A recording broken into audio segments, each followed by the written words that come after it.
What are the top 3 rules for being the best man I can be for the people I love? Well, rule number 1 is ask that question. That's a good question. That's a meditative and prayerful question.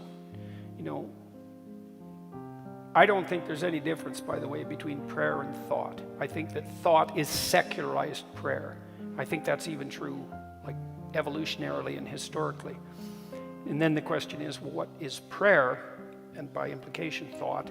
And that is the opening up of yourself to revelation, and then the critical analysis of the revelation. And so what do I mean by that? I mean, when you think, you admit your ignorance, because why think if you're not ignorant? And you note that you have a problem, and you formalize the problem, which is to ask the question associated with the problem, and then you open yourself up for receipt of an answer. It's really important to get the question right. There's the first rule. Get the question right. That's a pretty good question. That question is, how am I the best father and husband in relationship to those I love? And then that has to be a question. And then you can ask yourself, think, okay, well, how would have I liked my father to have conducted himself? And how did fathers that I knew that I admired conduct themselves? And how did great men in history who would be models for fathers conduct themselves? And what is the eternal spirit of the redeeming father? Those are all the same question at different levels of depth. And if you ask yourself that question, you'll stumble towards a revelation of the answer. And then it's incumbent on you to embody that, to act it out. You could ask a different question. What stupid things am I doing that I could stop doing, that I would stop doing, both, that I could stop doing, that I would stop doing, that are interfering with me being that? And man, that's a great question to ask yourself every morning. What stupid thing am I doing that I could quit doing, that I would quit doing? Because those aren't the same thing, right? Because there's stupid things that you're doing that you're just not going to quit doing because you like them. But there might be something on the edge there where, weak and useless as you are, you could stop that. And part of the reason I wrote this one rule here, the first book, I think it was. No, it must have been in the second book. Tell the truth, or at least don't lie. No, that was the first book. That's rule 8 in the first book. Tell the truth, or at least don't lie. Well, why did I formulate it like that? It's like, well, you can't tell the truth because, what the hell do you know? But some of the things you say are lies, and you know it, and some of the lies that you tell, you could just stop telling. Well, start with that. Incremental death and regrowth. Incremental death and rebirth. And you let the lies die, and you let something new emerge instead, right? That's the resurrection.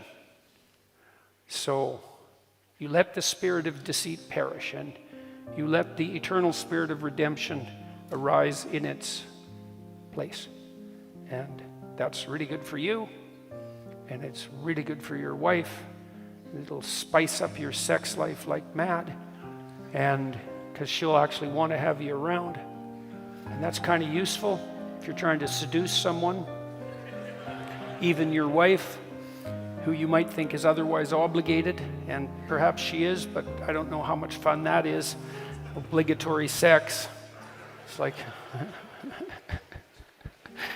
that's not a very good idea. And it'll be really good for your kids, and maybe there's enough to you so that it won't just be good for you and your wife and your kids, but maybe it'll be good for your friends, and then maybe for your community, and who knows what would happen if you really got your act together. There is this weird idea that's central to our culture, that because we're all of divine value, that we have the spark of God himself within us, And but we don't allow that to make itself manifest because we lack the courage and the faith. And yeah, I think that's exactly right. And so it's an open question, you know, if you as a father decided you were going to take the bushel off your light, and that'd be great for your kids, you know. And one of the things you got to understand about your kids, this is really worth knowing. Your kids want to have the best relationship with you that they possibly could have. Like, they're 100% on board with that idea. Way more than anyone you've ever met in your life.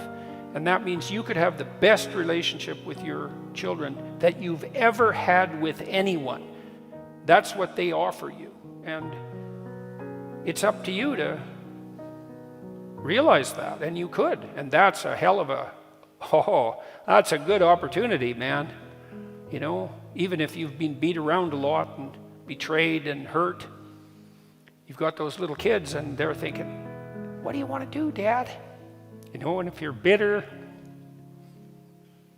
that'll cut you to the quick and you'll hurt them.